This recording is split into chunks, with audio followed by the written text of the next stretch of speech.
Mercedes picked up an unexpected but morale-boosting result in the Saudi Arabian Grand Prix, with George Russell seeing off the challenge of teammate Lewis Hamilton during the second stint of the race as both cars came home in the top 5. It was a better result than a downbeat Mercedes would have expected coming into the weekend with a car it knows is flawed, and it's telling that it was Russell who finished ahead on a weekend where Hamilton made his frustrations with the W14 clear. So what's the latest at Mercedes, and why are the problems with this car affecting Hamilton more than Russell? Russell has had the edge on Hamilton in qualifying so far this season, beating him in both Bahrain and Saudi Arabia. The gap was negligible in Bahrain, but it was more substantial at the Jeddah circuit, where Hamilton was just over 3.5 tenths slower. The difference was primarily in the first sector, where Hamilton struggled with balance and grip.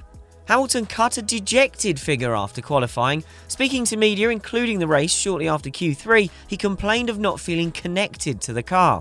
He then said, "No matter what I do, no matter what I change, I can't get confidence back." So why is this? We know the Mercedes is lacking in downforce, and that is particularly manifesting itself in rear-end instability. Mercedes struggled to find the right balance during practice, first suffering from too weak a front end, but then dialing in too much front downforce and making the car a bit too pointy for Hamilton. As he put it over the radio, it was not safe. In qualifying, the majority of the time difference between Hamilton and Russell was through the first left-right.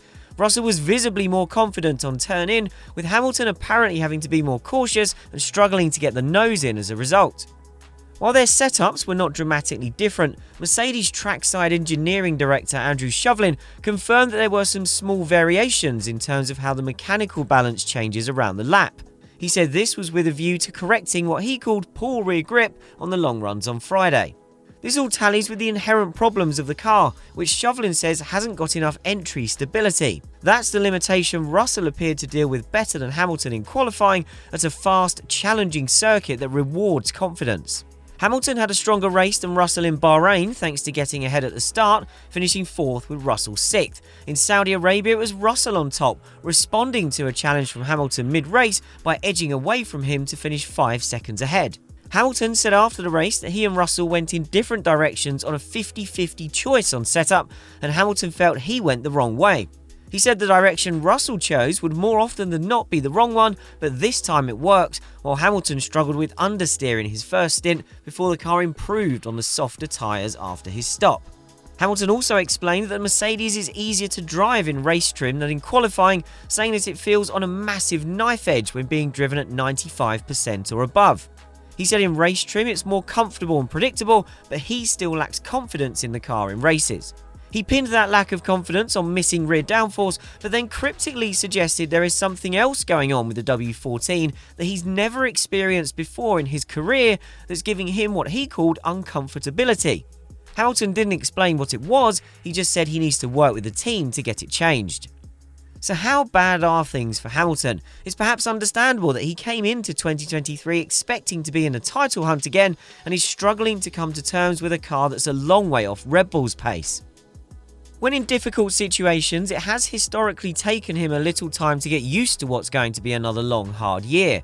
Even during some of his title-winning seasons, when he's not been totally comfortable with the car straight out of the box, former teammate Valtteri Bottas could look closer to him than was usually the case. And while Hamilton has given every indication that he intends to race on in F1 next year, at 38 he knows there aren't many more chances to win that 8th World Championship before he retires. His demeanour outside of the car reflects all of this and perhaps exaggerates how ill at ease he really is with the car. Russell is no less frustrated, but is doing everything he can to emerge as a leader for the team. He's not only said that he's happy with the car, but he's also working harder than ever to help push forward the team and develop. That means more simulator work than ever, and the luxury of knowing that difficult times now should pay off for him in the long term. It's easier for Russell to look towards 2024, 25 and 26 and even beyond.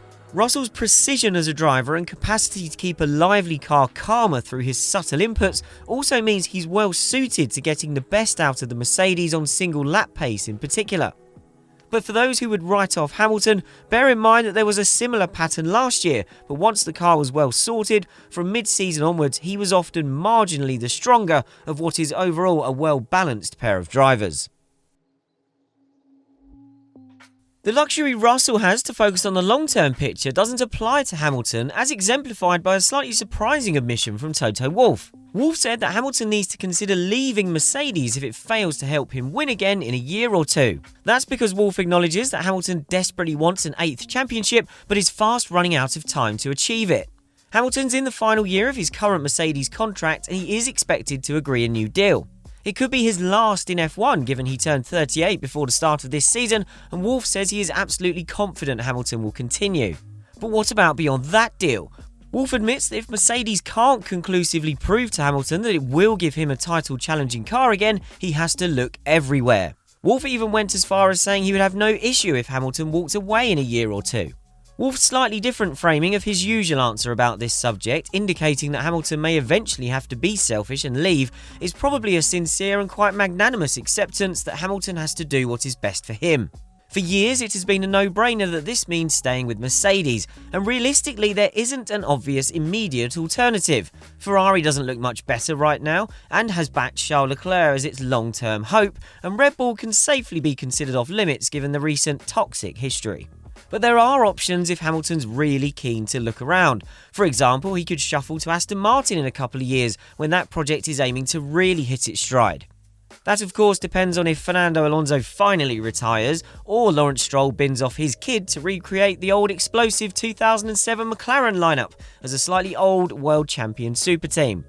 Whether Hamilton moves elsewhere or just walks away from F1, the point is that the longer Mercedes lags behind Red Bull and other teams in this ground effect era, the less incentive there is for Hamilton to continue. He declared ahead of Saudi Arabia that he will win again in F1, and mid-weekend reiterated his loyalty lies with Mercedes. His motivation to help the team become world champion again appears absolute, but his patience is being tested the most since joining the team, and he basically knows what he was aiming to fight for this season is already over. After the promise of a big recovery this year after last year's disappointment, watching that hope disappear over the space of a couple of weeks has been a significant blow. Ultimately, Hamilton's glum outlook reflects the magnitude of a problem with no short-term antidote, although Mercedes has hinted there is light at the end of the tunnel. A team meeting the Tuesday after Bahrain has helped a Mercedes recovery plan crystallise. After starting the season with a significant deficit to Red Bull in Bahrain, Mercedes admitted it had made the wrong choice sticking with its car concept and would explore alternative options for the W14. In Saudi Arabia, Wolff claimed there are already prolific projects in the works, though it's not clear if this is a result of work Mercedes only started after Bahrain or had ongoing already as part of a parallel program. We don't know how much Mercedes needs to change and where it's planning to start. In basic terms, it needs better aerodynamic performance, but it's also talking about things like mechanical balance. There's not just one issue here. In the broadest sense though, the W14 simply lacks downforce. Addressing this doesn't mean a B-spec car, and Mercedes cannot change the chassis in the budget cap era anyway because it's too expensive. But it needs extensive reworking of its aerodynamic platform. And the process of getting from this version of the car to a guaranteed better concept that's working well enough to fight for wins is an arduous and lengthy one. Wolff claims that Mercedes understands crystal clear what we've done and why we ended up in a place that doesn't bring us performance.